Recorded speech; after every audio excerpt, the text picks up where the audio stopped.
Hello and welcome to the Sweet Tea series. My name is Ariana Silva. In this series, we like to talk about women who became the change that they want to see in the world and have a pop culture twist while we're at it.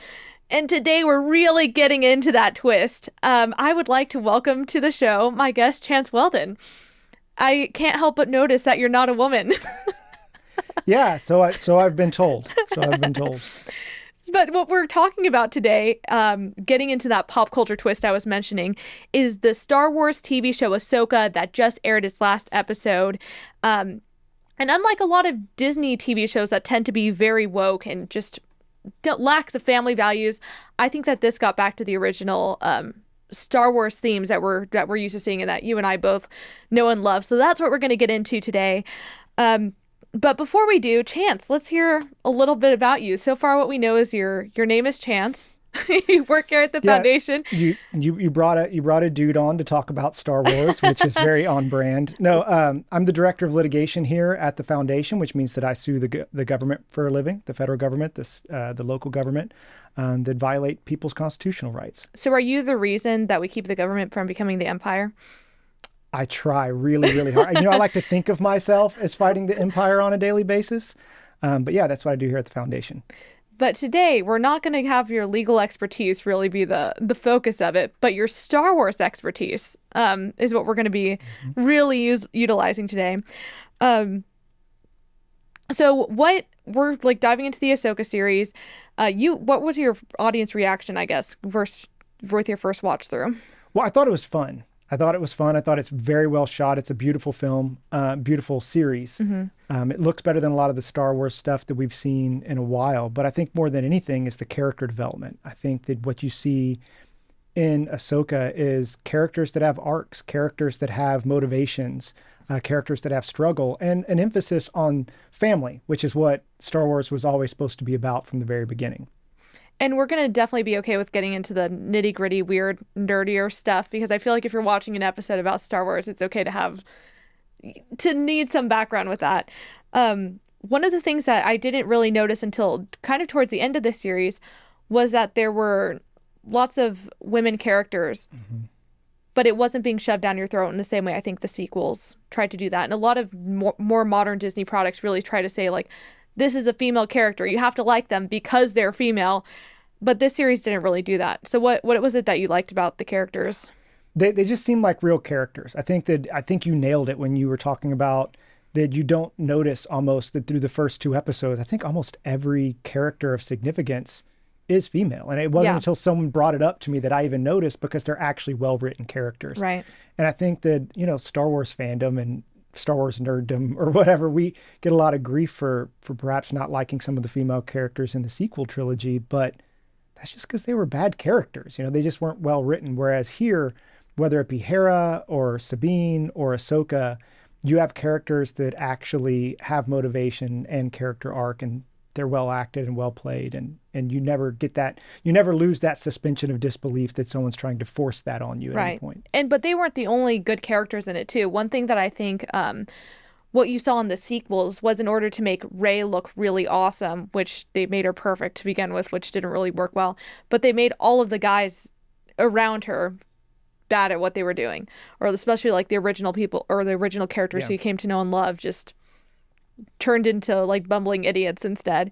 But in this one, all of the people are competent, which I think is something that you actually want to see is people who are competent or working towards something.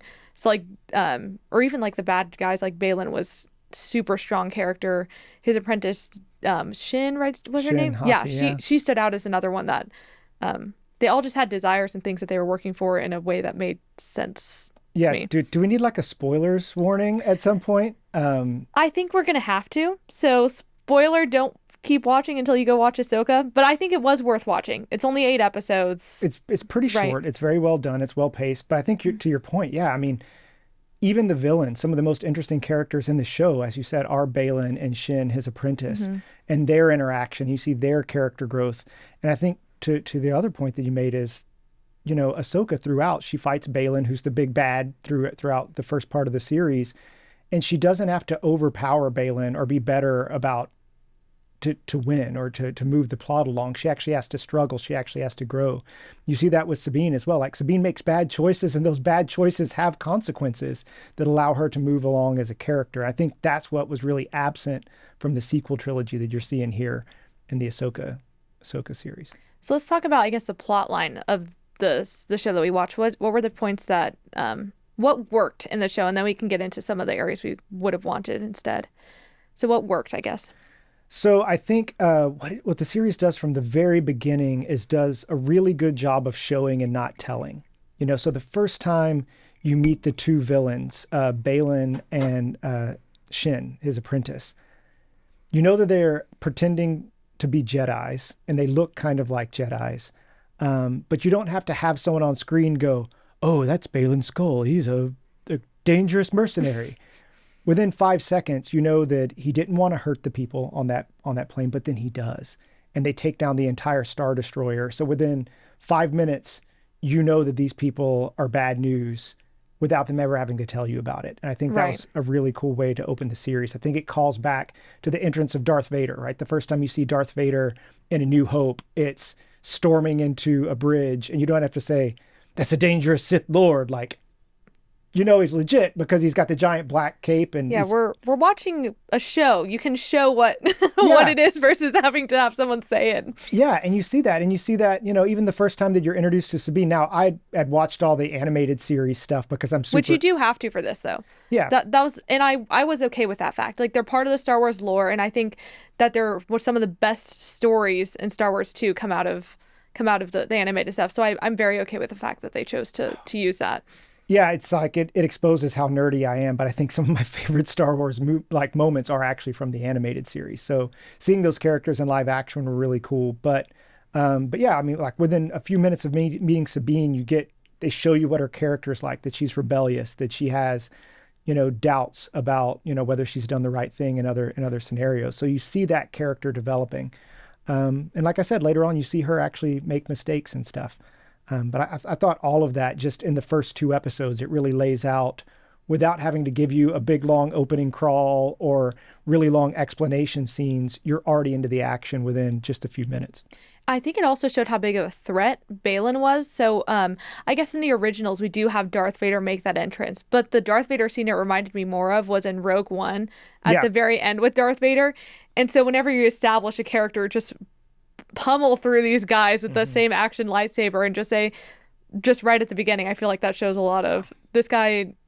Yeah, he's dangerous. He's dangerous. You didn't have to tell me, like, I can see it. And he carries himself. I think he's a great actor. And I think that the show also does a good job of, even though it says like there's such a thing as bad, there's such a thing as good, it also shows like gradations of evil and where people stand and why when they're wrong, how they have to come into redemption.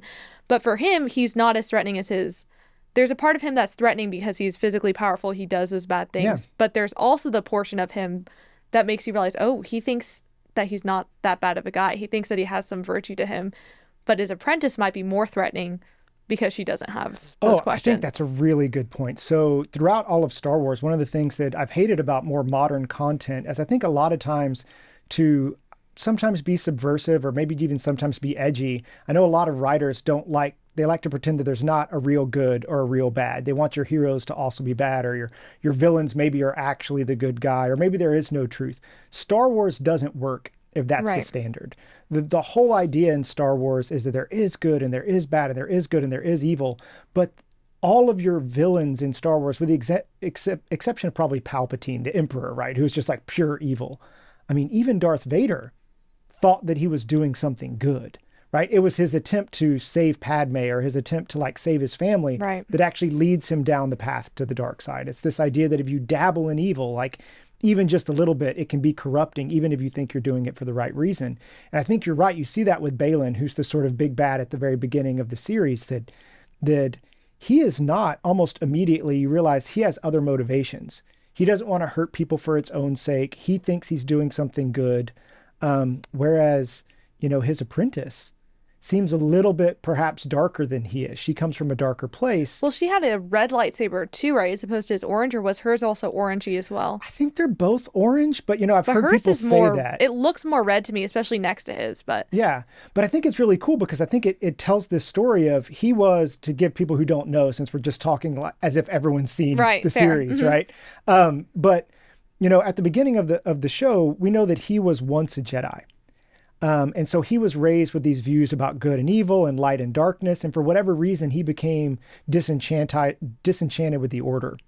But he's been raising his apprentice without that background. All his apprentice has got is his disenchantment with the Order. And as a result, she's far darker in a way that he even seems at times to be uncomfortable with.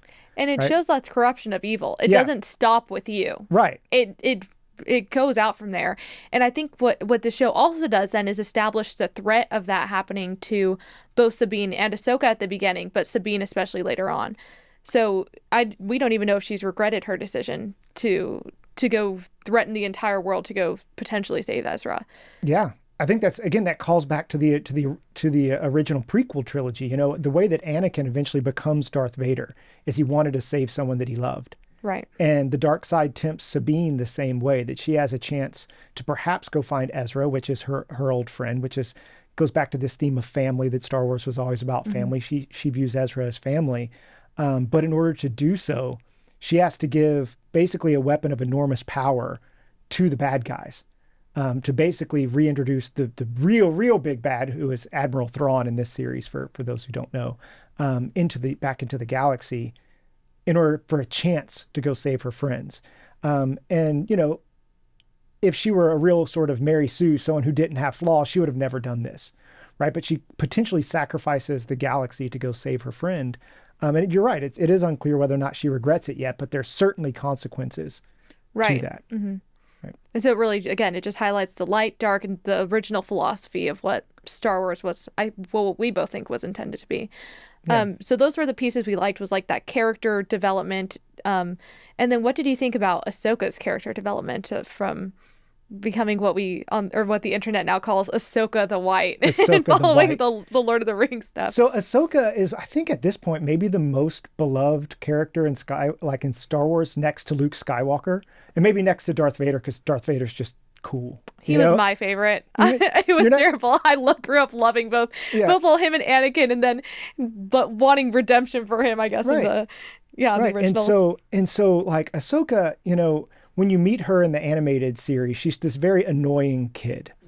She's the Padawan of Luke Skywalker. She's super annoying.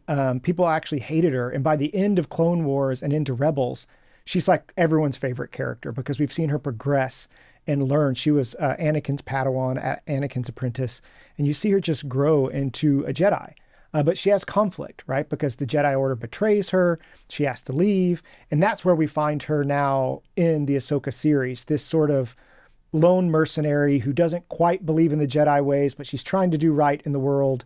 And I just love her character. I love Hu Yang, her robot, who is actually a robot who was programmed during the Jedi period. So he keeps reminding her of what the right protocol is for stuff. So there's this great, funny dynamic between them too.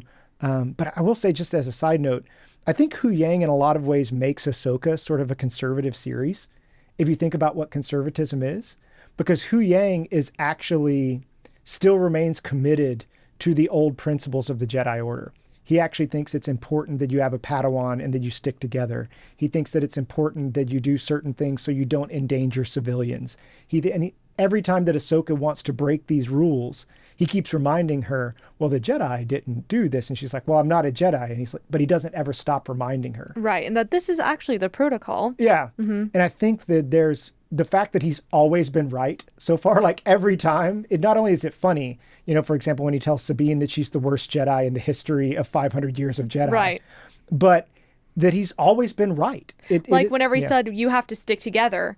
And that's what led to their consequences when they didn't even follow that big protocol. Exactly. And so I think to a certain extent, it's not, again, one of the beauties of Star Wars is that it plays with these old archetypes. It's unapologetically based on old archetypes. It's a space opera. Right. As George Lucas said, it's a space opera.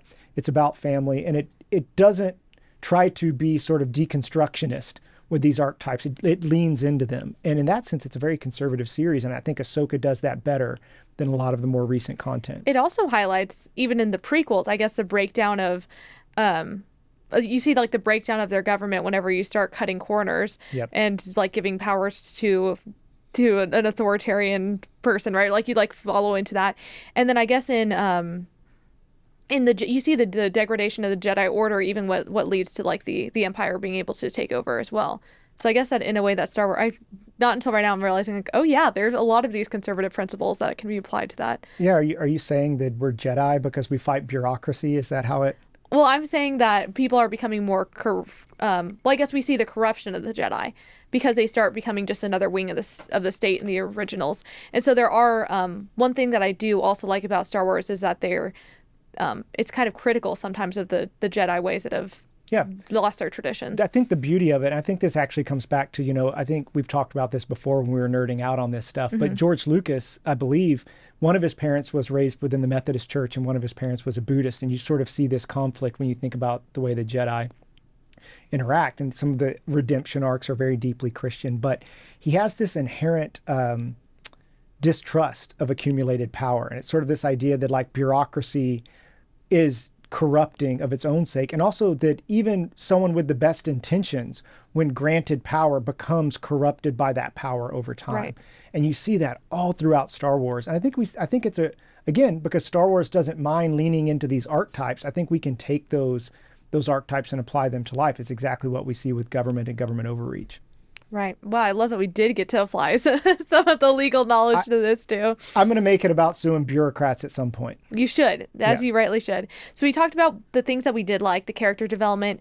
I think I also want to get into some of the areas where the show fell a little short of what it should have done. The biggest thing for me, I think, was the pacing.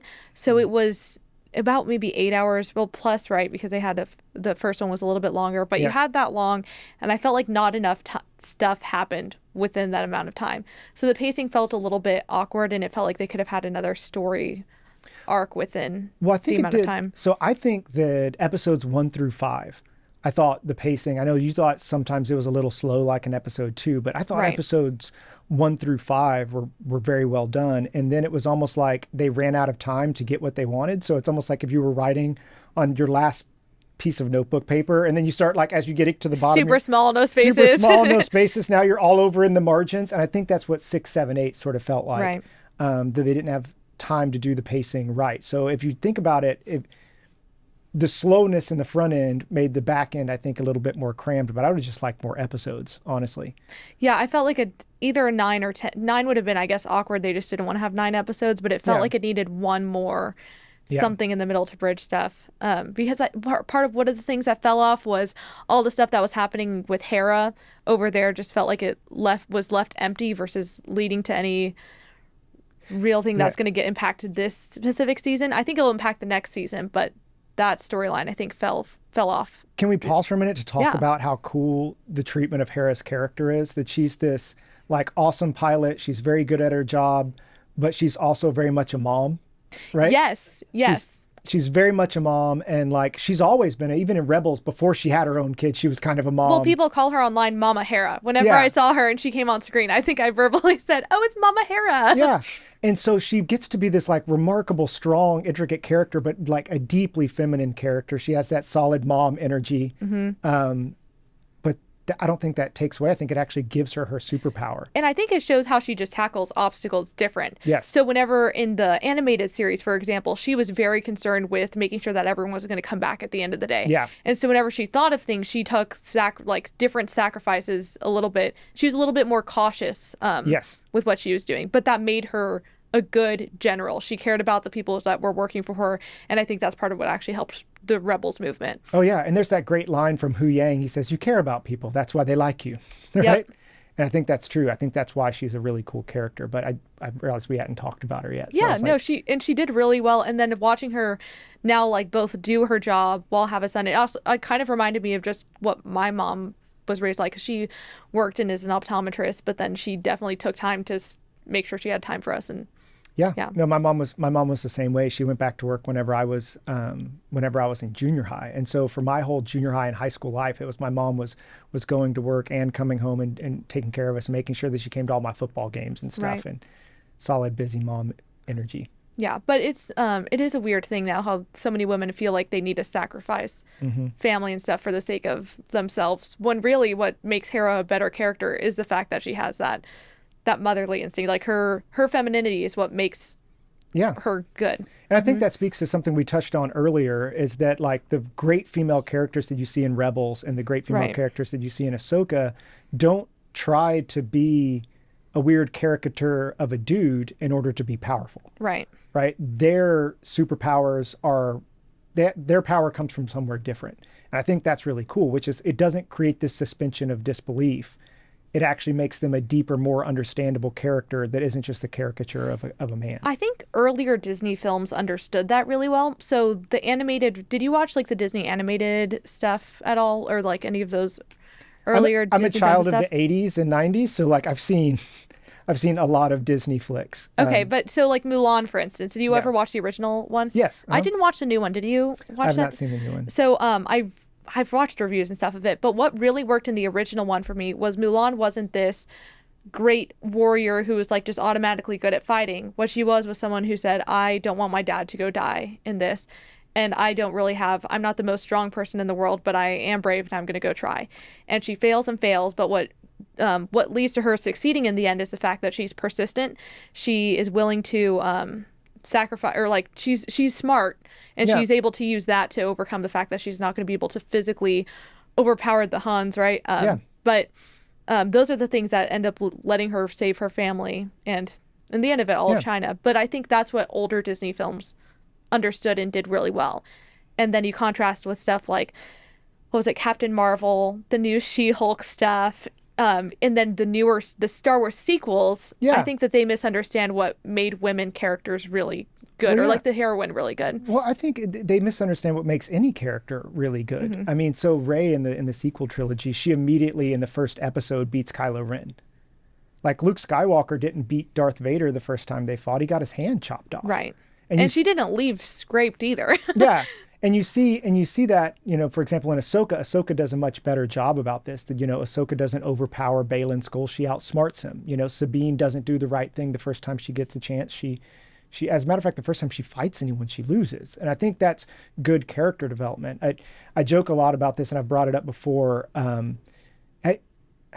Have you seen Rudy, the famous like football movie? I that, have. Like, I have a really hot take on why Rudy's a terrible film, but, but- terrible story. but the film that every dude like just de facto is supposed to love Rudy. Like everyone's supposed to like this film.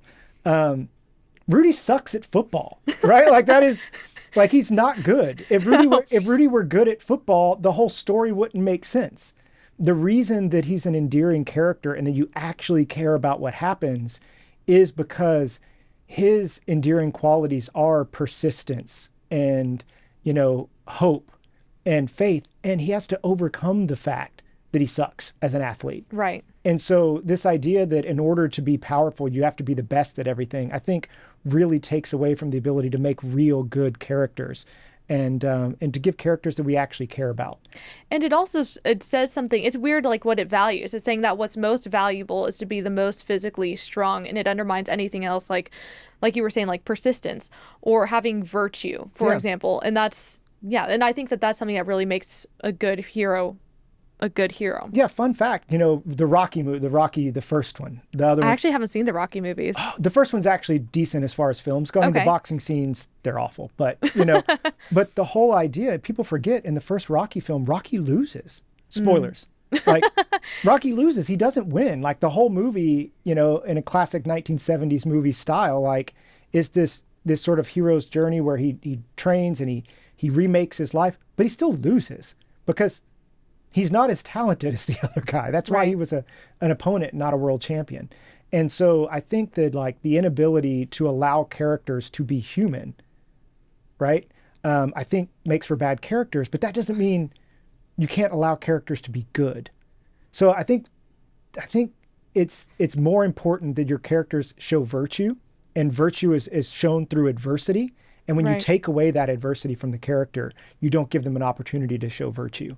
And so I think that's sort of what's been lacking in a lot of the Disney content recently. Is the virtue Yeah. and family values. Yes. And instead they're just saying, here's the perfect person. Let's watch them do cool things for an hour and a half Yeah. instead of an actual storyline. Yeah, and they're doing cool things, but not necessarily virtuous ones. Yeah. And I think it's interesting seeing how this is actually now something that actresses are realizing that these aren't actually interesting stories to play. So I want to read two different quotes from two actresses who've commented on this recently. So Emily Blunt, do you know who she is? Yeah. So did Mary Poppins. She's done a lot of stuff. She was in Oppenheimer recently, but this was an IndieWire article.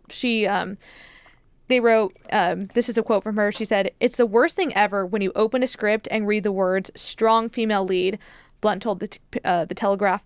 "That makes me roll my eyes. I'm already out. I'm bored."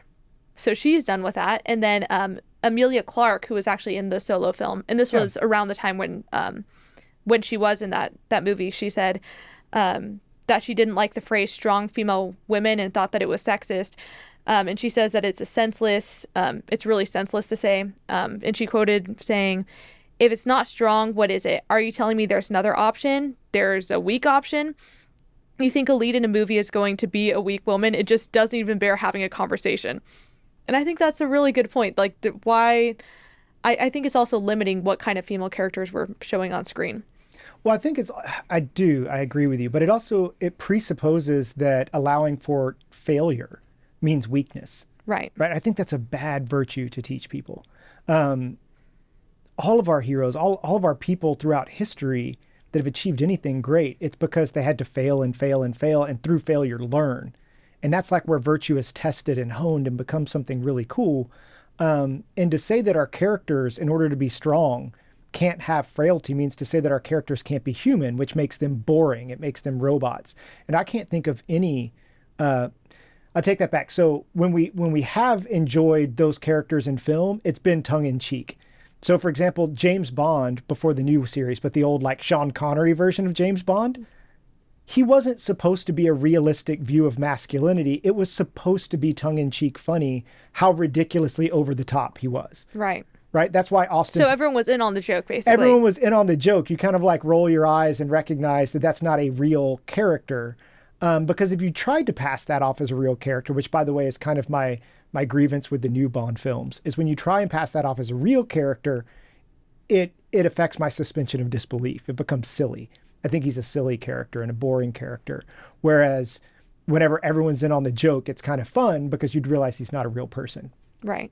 And that makes him more understandable and a little bit less unbelievable. Yeah. I think the thing that bothers me about this is we slowly started seeing, I think these women become less and less realistic and something that you're actually able to connect to. And I think that for me, the thing that it reminds me of is a little bit about the new gender ideology stuff. So whenever you blur the lines of what it is that makes women characters women, I think that leads into some of the other stuff that you end up seeing. Or, I think it just blurs the lines societally of what virtues are that women typically exhibit and what vices they have. So going into Ahsoka, one of the things that I also noticed was that the vices that the women tend to display in the film are something that are more similar to reality. So like for like some of the villains in it, so all of the witches, I think that that's something that whenever these women are craving power, that's the way that they're exuding it. And there are even in real life people who try to form these sorts of coven things. Actually, one of your I think one of the clients that you had was hexed by a coven of witches. Oh my God. Did you hear about that sort of stuff at UNT? Oh yes, that's right. Do you want to get background on that? I guess. Oh my goodness. Just a slight tangent. Yeah, we did represent the Young Conservatives of Texas at the University of North Texas, and their president at the time was a female student. And because she brought conservative speakers onto campus, and UNT, for those who don't know, is a left of center campus. Well, and they all are. Just saying it's a campus. Yeah, just saying it. But not in that cool sort of like civil libertarian left. They're very progressive, right. And vehemently progressive. And so they were very mad at the president of the Young Conservatives of Texas, and there was like a hex. Some of them put together a hex, but they also found her apartment and did a bunch of other things that Yeah. are more scary than magic. But absolutely, there were people that had But hexed to me, her. it's just funny watching, because I knew that happened, and that, which is weird to say that there's these witches in real life going after people. Yeah. But it's interesting watching that in Star Wars, say like that this is like the way that evil is like permeates these, like the women in the story. And then you see men like Anakin Skywalker. I think that the way that he dealt with his like his emotions was through like brute strength. Through violence. Exactly. Yeah, it was directly through violence. Now, you're not going to trick me into saying that women are witches on this show. No. I'm just saying it's interesting watching the vices that are more typical. No. And it still shows that different range of the type of vice that you're going to fall into. But Yeah, it's it interesting. manifests in different ways with Right. different people. But it was just an interesting point that reminded me of your clients. No, yeah, we did have clients that they did put a hex on her. Isn't that so weird that we're living in a world where we're like, oh yeah, tell me about your hex or the hex on your. Yeah, it's interesting. I almost forgot about it. We ended up having to not turn over names of our clients in discovery in that case because there was a real danger that people would come after them. So I guess let's wrap this up just talking about the family values or what are the family values in Star Wars that you'd like to continue to see in other stuff or in other series that follow this one? Oh, well, so, George Lucas was, Dave Filoni, the guy who writes Ahsoka. This is me nerding out again. Like, Please do. That's why I'm inviting you on. Dave Filoni was originally sort of the heir apparent to George Lucas. Right. He was the one who did all of the animated Clone Wars stuff with George Lucas. He wrote Rebels. And he said that George Lucas always said that Star Wars was a story about family. And it was a story about family, and it's a story about redemption. And I think that both of those values that you see throughout, that forgiveness you're already seeing in Ahsoka, the ability to your family, and you bring them back and you redeem them without cost. 70 times 7, as Jesus says in the Gospels, that you forgive almost without ceasing. And I love to see those values. I love to see the values of perseverance and courage, that when you fail, that's not the end, that you keep moving forward. I love the idea that people think they can dabble in evil, but if you dabble just a little bit in evil, it corrupts, even if you do it. I'm doing this for the right reason. There's so much of that we see, for example, in government. I could go on forever. There's never been a government program that somebody didn't think was for a good reason, regardless of the carnage that it causes. And then also just something that I've always thought was beautiful in Star Wars is the way they do redemption. People talk about, Darth Vader. When Darth Vader sacrifices himself for his son, he dies. The reason that the third episode is Return of the Jedi is because he dies Anakin Skywalker. Right. That he's fully redeemed. And you see that even with Ahsoka now coming back, and as we joke, being Ahsoka the White. Mm-hmm. Right? But she's immediately, like, as soon as she wakes up, she's redeemed. And that doesn't mean there's not consequences for the bad choices. Right. Anakin still dies at the end. Anakin still dies at the end, and he dies this mutilated form of himself, but he at least dies Anakin Skywalker. Right. And I think this idea that you can always come home, that it's never too late to do the right thing, those are important values. And I think you have a really good message for young people as well. What is it that quote that you like saying to younger people about how they should live their lives? Oh, do good and be good. Right. I think that's a good place to leave it right there. I'm so glad we actually got to talk about this Ahsoka series and what that means and how we can connect that back to our own government today. So thank you so much for joining me, Chance. Yeah, and let me know everyone else will be seeing you next Friday.